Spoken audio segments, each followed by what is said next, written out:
Hi, I'm Tammy Crow, and today we're going to learn about an exercise called the left-hand column. This exercise was developed by Peter Senge. It is a tool that can be used to help us see into our belief system and to discover how they affect our thinking.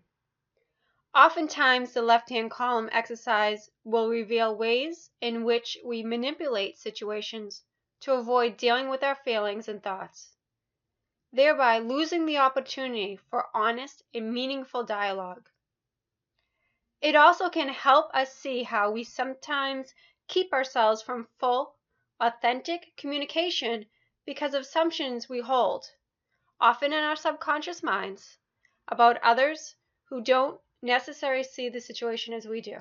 The left-hand column can be a very powerful tool. It is not a tool to help you change others, because in the end of the day, the only person you can change is yourself. The left-hand column allows you to see gaps in a conversation, actions that you wanted or should have taken but didn't, or actions you shouldn't have taken.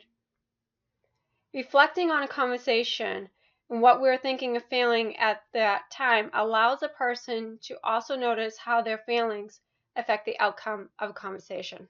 Step 1. Choosing a problem. Select a difficult problem you've been involved with during the last month or so. And it can be anything, such as an argument you had with an employee or coworker. You think someone isn't pulling their weight. You feel like you've been treated unfairly. You feel that your viewpoint is ignored or discontinued. You believe your team is not paying enough attention to the most critical problem. Now write a brief paragraph describing the situation. What are you trying to accomplish? Who or what is blocking you? And what might happen? Once you finish with step 1, step 2 is the right-hand column, what was said. Now recall a frustrating conversation you had over this situation. Take several pieces of paper and draw a line down the center. In the right-hand column, write out the dialogue that actually occurred. The dialogue may take up to several pages. Leave the left-hand column blank. We'll finish it in step 3. Step 3, the left-hand column, what you are thinking. In the left-hand column, write out what you're thinking and feeling, but not actually saying. Step 4, reflection, using your left-hand column as a resource. Look at both columns. Reflect on what occurred during the dialogue and what you're thinking and feeling at that time. As you reflect, think about some of the following. What really led you to think or feel this way? What was your intention?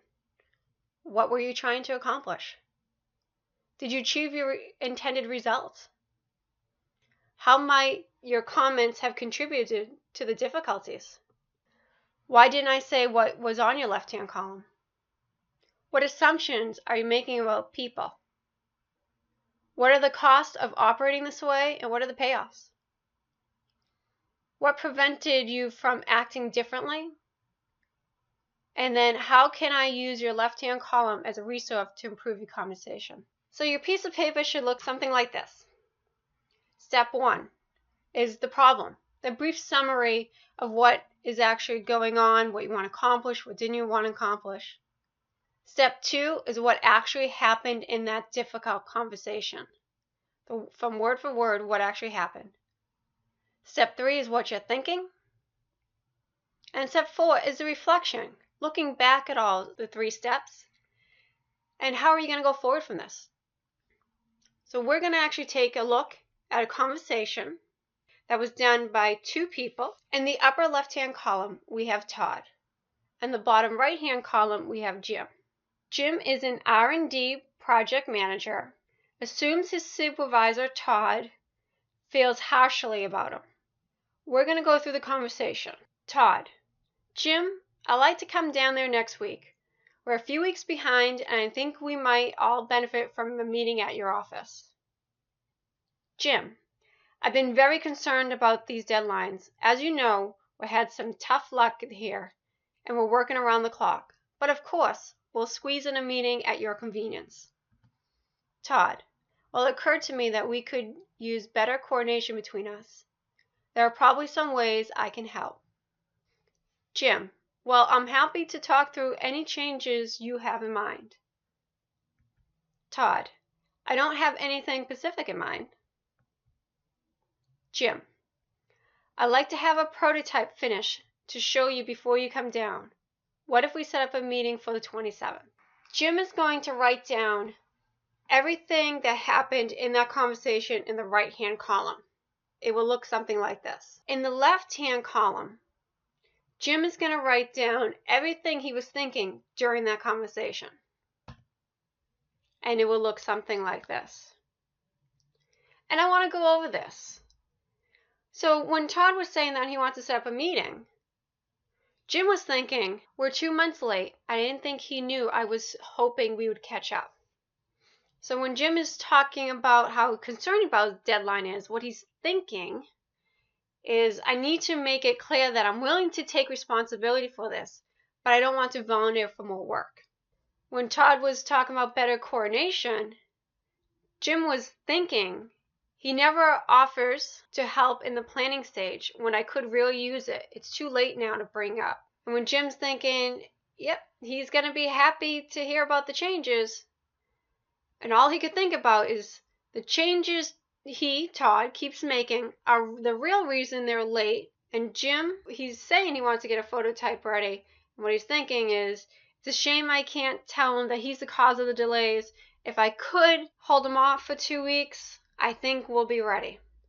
So by looking at the left-hand column, we see multiple things going on here. One, Jim isn't communicating with his supervisor. He's not starting at the very beginning. If Jim knows that this is the way previous projects have been handled, well, maybe he should pull Todd in earlier in the planning stage and have those conversations on resources early on. If Jim's behind, why isn't he contacting his supervisor sooner and talking about ways that they can get caught up again?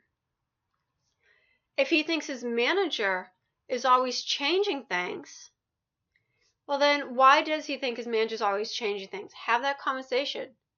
Maybe that manager's changing things because he knows Jim's behind and he's trying to help. But instead of helping, it actually might be making things worse. This example of how this left-hand column can really get us thinking on how we can communicate better, what we're really not saying that we probably should be saying. This is the really good time on reflecting on why things seem to never work out. I like to say that every breakdown I have tried to capture in the left-hand column exercise, I define breakdown as any time I was not able to take an action I wanted through a conversation. That is the gap. The left-hand column exercise helps me to see the gap, where you need to change to close the gap. Not the other person, but yourself. How are you triggered? How did you make your reason clear? How did you make a high-level assumption that affected the conversation, but the assumptions were not grounded? I have found that only by using this tool with dedication can I be more effective at taking action with conversations. I have been using this tool as a professional and part of an adult learning community who have done a wonderful job coaching me through the process of closing the gap. The next time you leave a conversation frustrated, give this a try. See what you learn of yourself. Good luck.